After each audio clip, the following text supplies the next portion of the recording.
The man you're looking at is a highly deranged individual, and I think I can safely say that you've probably never heard of him. In 1978, he broke into his elderly neighbor's home to commit a robbery, but when things didn't go as planned, he simply took her life. Despite this, he served just 15 years, and for a while after getting out, it seemed that he was rehabilitated. However, decades later, he would do something absolutely terrible to a struggling young girl who had her entire life ahead of her. I'll tell you everything, but as usual, let's get into the backstories first.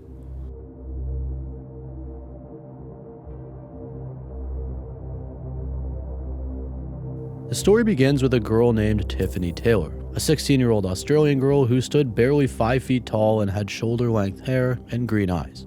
She was known to be kind and resilient, and unfortunately, this young girl struggled quite a bit from very early on. When she was only 5, she lost her father. This deeply affected her, and as time went on, things only got worse. In fact, she left her home when she was just 12 years old and moved in with a boyfriend. Not just some boy her age, obviously this wouldn't make sense, and it wasn't a partner who was a little bit older either. This was a 38-year-old man named Gregory Hill. She initially brought him around their family home, and her mom was supposedly disgusted, but despite this, she remained with him. Eventually, she also started developing a drug habit and was adamant on being with this man, so she slowly drifted away and moved in with him.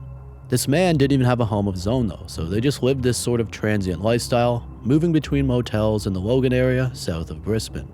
And despite everything going on and no one protecting her, Tiffany still did hold on to dreams that things would improve. 38-year-old Gregory Hill was eventually even deemed her carer and received payments for this, and for a while, things seemed to be okay. At least as okay as they can get under such disgusting circumstances. By mid-2015, she was 16 years old and she was now 20 weeks pregnant.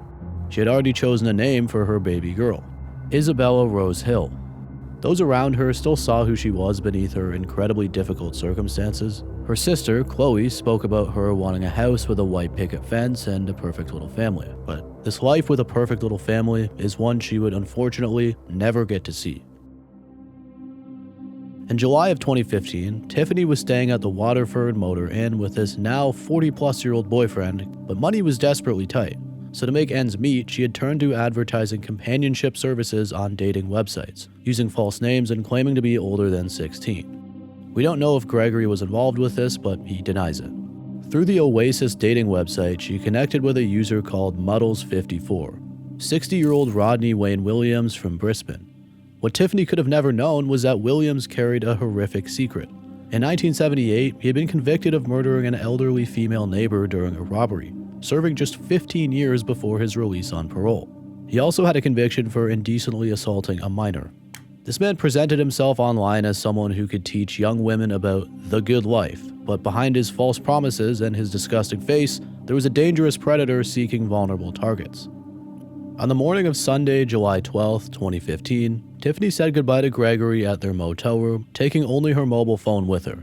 Between 10 and 11:45 that morning, she climbed into Rodney Wayne Williams' car. This was captured on CCTV footage, and it would later become crucial evidence.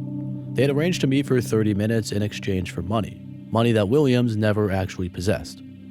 Her last communication was an unanswered call to Williams' phone at 11:48 a.m., after which her usually active phone fell completely silent. Traffic cameras tracked Williams' vehicle to an isolated industrial area about 20 kilometers south of Brisbane, where the car stopped for approximately 20 minutes. And during this time, something terrible happened to this pregnant young girl who had resorted to this terrible interaction purely out of necessity. She unfortunately would not make it out of that car alive. The investigation that followed revealed the calculated cruelty of Williams' actions through a trail of evidence that painted a pretty disturbing image. Tiffany's DNA was discovered throughout his vehicle, on the passenger seat headrest, door handle, glove box, and gear shift. Cell phone tower data showed both phones traveling together from the crime scene to a remote region afterwards, where Tiffany's phone stopped working entirely, likely after Williams disposed of it somewhere in the bushland. In a very poor attempt to cover his tracks, Williams later sent a message through the dating website to Tiffany's account, claiming he had decided not to show up for their meeting. When police began closing in a month later, Williams attempted to flee the police but was intercepted and caught carrying a bag of belongings, as if preparing to disappear forever.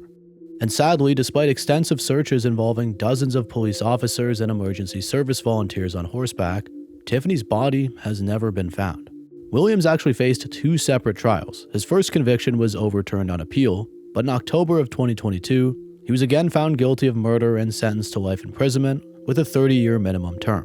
Throughout both trials, he maintained his innocence, offering weak explanations like claiming that Tiffany's blood came from a simple nosebleed, and at his final sentencing, Tiffany's heartbroken mother, Leanne Dillon, pleaded with him through tears. But Williams sat silently with his eyes closed, taking his secret to prison where Justice Peter Applegarth told him he should expect to die there. Under Queensland's no body, no parole laws, Williams cannot be released unless he reveals where he left Tiffany, leaving her family still searching for answers and the chance to finally lay their beloved daughter, sister, and unborn granddaughter to rest. Everything about this one is heartbreaking. This young girl was failed in every single possible way, and she should have never been allowed to leave and be with that man. Rest in peace to poor Tiffany and Isabella.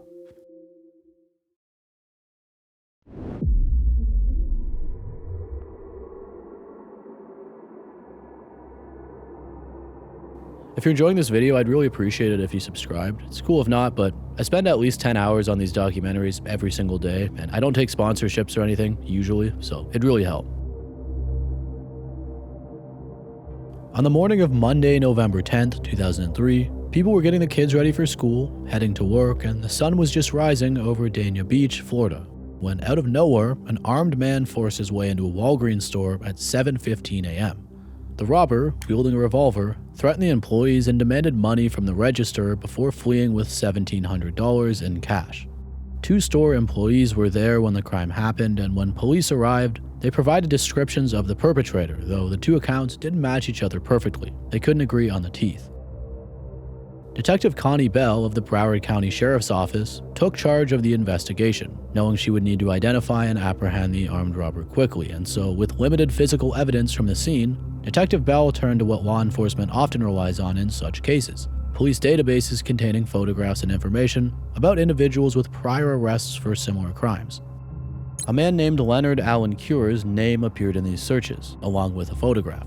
This 34-year-old man was a construction worker working the morning shift at Presidential Towers, a job that required him to arrive punctually for his 8 a.m. start time every day. Cure had previous robbery convictions on his record, which made him a person of interest in Detective Bell's investigation. What the detective didn't know, and what wouldn't be discovered until years later, was that at the exact time of this Walgreens robbery, Leonard was actually 3 miles away withdrawing $20 from an ATM before taking a second bus to his construction job. His employer also claimed to have seen him at work at the Presidential Towers immediately when he arrived. Essentially, it couldn't have been him, but this would not be proven until years later. At the time, Detective Bell arranged for one of the store witnesses, Kathy, to view a photo lineup that included Cure's picture. When Kathy identified Leonard from the lineup, it ended up becoming the cornerstone of the case. But the second employee, Ashraf, expressed uncertainty about the identification and told investigators he didn't believe that Cure matched the perpetrator's appearance. However, this doubt was overshadowed by Kathy's identification. Leonard's first trial began in August of 2004 with the prosecution presenting a case built entirely on eyewitness identification. The trial proceeded with Ashraf testifying about his uncertainty regarding the identification, creating reasonable doubt in the minds of some jurors, and after days of deliberation, the jury deadlocked, as they were unable to reach a unanimous verdict. Judge Paul Bachman declared a mistrial, but prosecutors, convinced they had the right man, immediately scheduled a retrial for September of 2004. And this time, the prosecution refined their strategy, and Ashraf again testified for the defense. However, the second jury found the eyewitness identification convincing enough to convict, and Leonard Cure stood in the courtroom as the guilty verdict was read, maintaining his innocence as he had throughout the entire process. He was sentenced to life in prison, and then he was led away in shackles. Lenny spent the next 16 years and 139 days at Sumter County State Prison, filing unsuccessful appeals in 2006, 2015, and 2016. During his incarceration, he endured violence and assault and continued to maintain his innocence. But a breakthrough came in 2019 when Broward County established a new conviction review unit. On December 3, 2019, Lenny submitted a petition to his unit. The Innocence Project of Florida joined his case in February of 2020, and investigators finally uncovered the missing piece.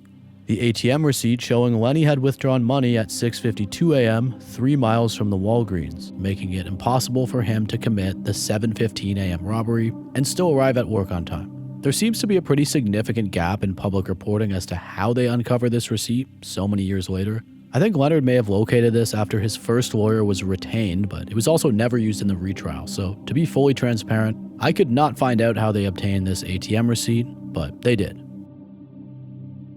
On April 14, 2020, Leonard walked out of prison when the Conviction Review Unit agreed to modify his sentence to time served, and 8 months later, on December 11, 2020, Judge John J. Murphy III officially vacated his conviction. All charges were dropped 3 days later.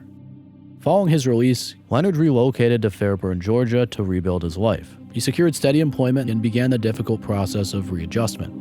His family later revealed that he struggled with PTSD and maintained a persistent fear of police encounters, which is an understandable and common condition among exonerees who fear being wrongfully convicted again. He dreamed of attending college for music production and spoke publicly about his experience. And in August of 2023, after years of legal proceedings, Leonard was actually awarded $817,000 in compensation. He also got an official written apology from the state of Florida.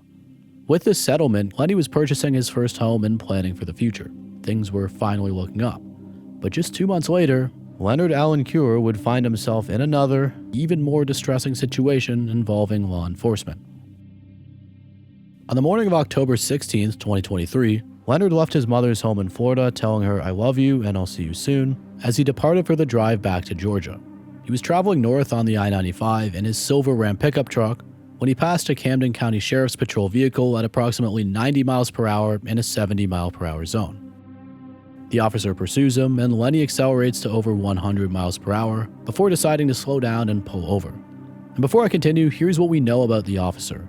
Deputy Buck William Aldridge, who initiated this stop, had been disciplined multiple times in the past. It started when he worked for the Kingsland Police Department from 2012 to 2017. Here, he accumulated multiple excessive force violations during traffic stops. He received his first disciplinary action in February 2014 for using unnecessary force during a traffic stop, and he later got another one for the same reason. His termination from this department came in August of 2017 after a third violation where he threw a woman to the ground and handcuffed her during a traffic stop, even though she was only being cited for letting an unlicensed person drive her car. The Camden County Sheriff's Office hired him in May 2018, just 9 months after his firing. He did include this on his resume, though. And that brings us back to October 16, 2023, when he pulled over Leonard Cure. Aldridge immediately exited his vehicle, yelling, "Step out! Get out! Get out! Put your hands back here. I ain't doing shit. Put your damn hands back here." Lenny got out of his vehicle but was resistant from the start, before eventually placing his hands on the back of his truck when ordered after Aldridge drew his taser. Throughout this encounter, Lenny questioned the deputy's authority, asking, "Who are you?" and wanting to know his name and whether there was a warrant. But when Leonard removed his arm from the vehicle and pointed it towards the sky, Aldridge deployed his taser.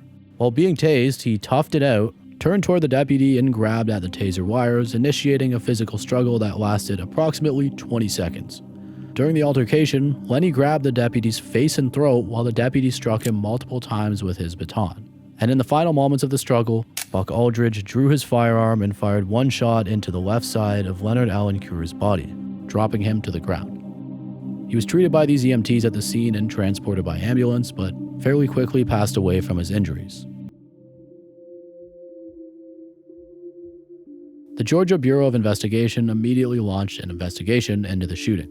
And 2 days later, on October 18, 2023, the Camden County Sheriff's Office released the dashcam and body camera footage in what they called an effort to be completely transparent. The video sparked outrage and considerable media coverage, but to be completely honest, I was surprised to see how little this was covered considering the nature of it. I would have to assume this is partially due to other very significant events that were happening in October of 2023, but maybe it's just me and this was everywhere. On the same day that the footage was released, so October 18th, Leonard's family held a press conference with civil rights attorneys Ben Crump and Harry Daniels. His mother, Mary, told reporters, "He came home and I was over the moon because I thought that he was finally free. My baby was free. But the truth of the matter is that he never came home." On February 27, 2024, the family filed a federal lawsuit seeking a minimum of $16 million in damages, against Deputy Aldridge and Sheriff Jim Proctor, alleging excessive force, wrongful death, and failure to properly hire, train, or supervise. District Attorney Keith Higgins announced that no state criminal charges would be filed against Aldridge, determining that his use of deadly force was, quote, objectively reasonable under the circumstances. However, on August 7th of 2025, federal authorities did indict Aldridge on 13 counts related to excessive force and falsification of records, though these charges stemmed from 4 other incidents between 2021 and 2023, not Leonard's death. Buck Aldridge resigned following the indictment.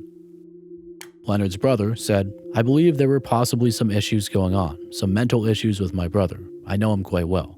The officer just triggered him, undoubtedly triggered him. It was excitement met with excitement."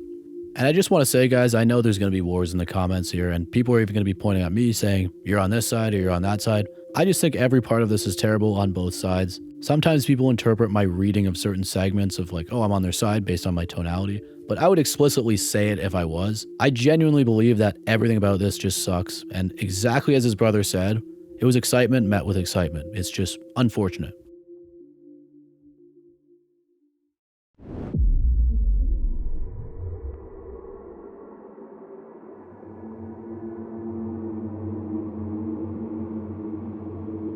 The man at the center of this entry is pretty ambiguous, but that's really what makes this case so intriguing, and he's become a massive part of Thai folklore as a notorious cannibal.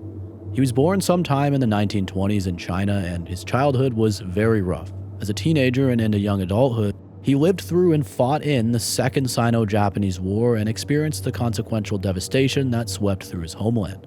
During the war, there were periods of time where the Japanese laid siege to his unit, and it was said that while other starving men around him resorted to eating grass, he chose to eat the flesh of deceased men on the field. When the war ended, the civil conflict between nationalist and communist forces resumed, and like with millions of others, he fled China. In his case, he picked Thailand. So, in late 1946, as a young man, he boarded a Pro-Q cargo ship bound for Thailand, a place he had never seen, whose language he did not speak, and where he had no family waiting. Once there, he adopted the Thai name, Siwei, and tried to start over. For the next 12 years, Siwei worked wherever he could, tending gardens, selling vegetables, and doing field labor in different towns for whoever would take him on. Those who were around him during this stretch of time later described him as a quiet, small man. He was just 4'11" with prominent teeth and a shy disposition. To some, he was remembered as polite and diligent, someone who gave sweets to children and helped neighbors with their crops, and to others, he didn't have the best reputation. He was seen as odd and unsettling. It is also important to know that he remained linguistically and socially isolated. He never learned Thai fluently and was completely without family or community. And to add on to this, the 1950s were a difficult decade for Chinese migrants in Thailand. After returning to power in 1948, the Prime Minister at the time revived his nationalist campaign against Chinese influence. The establishment of Communist China in 1949 deepened fears of subversion, and as a result, many Chinese schools were shut down, Chinese language publications were banned, and immigrants were pressured to adopt Thai names, hence Siwei. It was a climate of suspicion, and those who were poor or unconnected suffered this even more. And up until this point, you may sort of feel for him. He was born in incredibly rough times and emigrated from his home country, completely alone, only to face more social difficulties, but trust me, after we get into the following material, you probably won't feel bad at all, because Siwei is a highly disturbed individual. Between 1954 and 1958, a series of child murders terrified several Thai provinces. Some of the victims had been cut up, and stories started to spread claiming that internal organs were missing, particularly the heart and liver. News outlets picked up the stories, calling it proof of ritual cannibalism, and throughout these disturbing cases, a common name was always involved: Siwei. The first incident took place on April 10, 1954. An 8-year-old girl was dragged into the woods by a man, but actually managed to escape, though he did slash her and apparently bite her neck. However, the girl said there was no way it could have been Siwei, as at just 4'11", he was way smaller than the attacker she remembered. But he supposedly confessed anyway, despite speaking absolutely zero Thai, and you're probably wondering how that makes sense. Well, it doesn't make sense, and this is a giant theme with this case. Translators were eventually involved, and we'll get into that, but let's continue. 1 month later, a 10-year-old girl was found. This young one was not so lucky, and in this case, organs were missing. And then months later, another was found deceased in Bangkok. The details of this one were so bad that I'll spare you them due to the age, but he carried a part of her in his pocket. After 96 hours of interrogation, Siwei confessed to this one too, saying he had boiled the heart and liver. However, this part was just not true. An autopsy showed these organs were still present. He later did say though that in this case, they did not force him into a confession and there was a Chinese interpreter present, so we could safely say that this was a real confession, despite his lies. He even pointed them to other bodies accurately, but he was somehow let go. Similarly themed child homicides with just as little information would continue for a period of time in the mid to late 50s, Siwei being attached to all of them, but there was never any hard evidence for any of these, and I'm assuming that's why he was still free. Like one that he claimed that he was responsible for eventually ended up being tied to someone else who was a police officer's brother.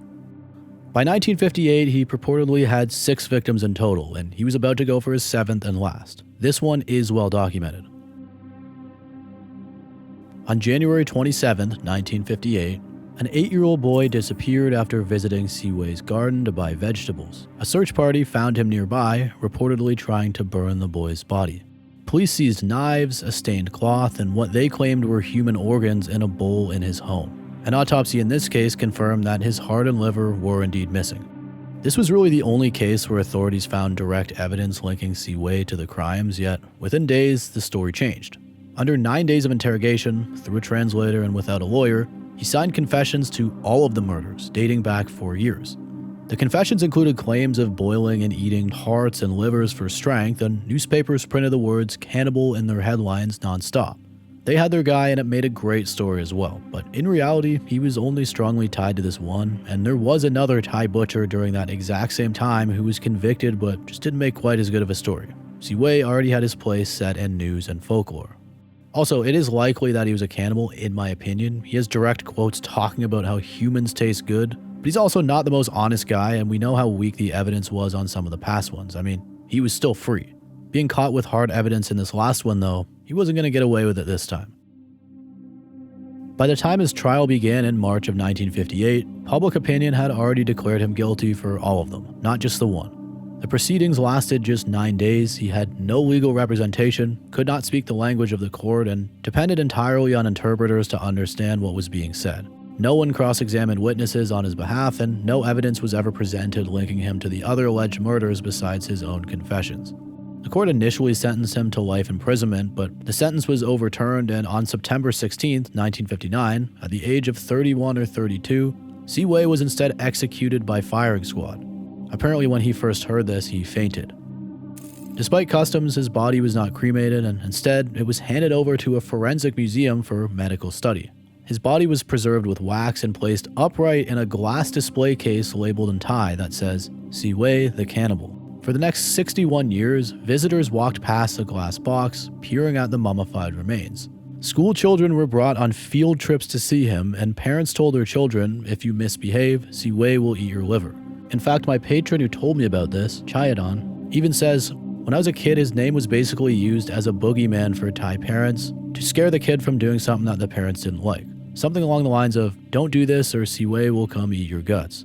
My mom told me that the reason why he did it is because he believes it'll help him live longer and he must specifically eat a kid's liver. I could be wrong on that part though.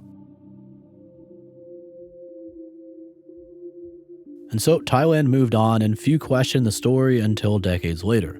Millions of Thais saw his preserved body and the legend persisted, but when modern journalists and documentary filmmakers revisited the case, they found inconsistencies. Police and autopsy reports revealed that in several of the murders Siwei had confessed to, the victims' organs were intact. Witness accounts often contradicted physical evidence, and logistical details made many of the alleged crimes nearly impossible. An impoverished man with no transportation or knowledge of Thai, somehow traveling between distant provinces to kill multiple children just didn't totally add up for many people.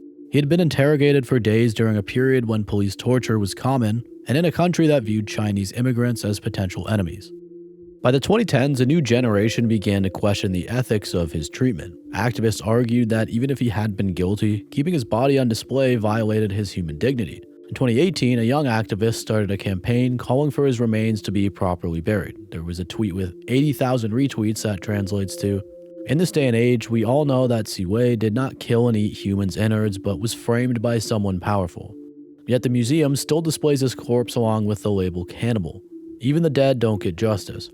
Understandably, there was a lot of contention and arguing as a result. He said that as a child he had been frightened by the stories of the cannibal, but when he learned about the case's flaws, he saw him not as a monster but as a victim stripped of his humanity. Now, I don't know about this. It's still likely that he murdered at least one child. His circumstances don't justify that. However, I do totally understand that him being touted as this prolific cannibal when the evidence is pretty weak, to the point that his body is being shown in a museum, doesn't really make that much sense. It's also important to note that some believe he did not even kill this last boy, and that this was also made up and pushed more. No matter where you stand on this, the campaign gained thousands of supporters online. By mid-2019, public outcry grew loud enough that the hospital changed the label on the display case from cannibal to death row prisoner. And a few months later, they quietly removed his body from public view.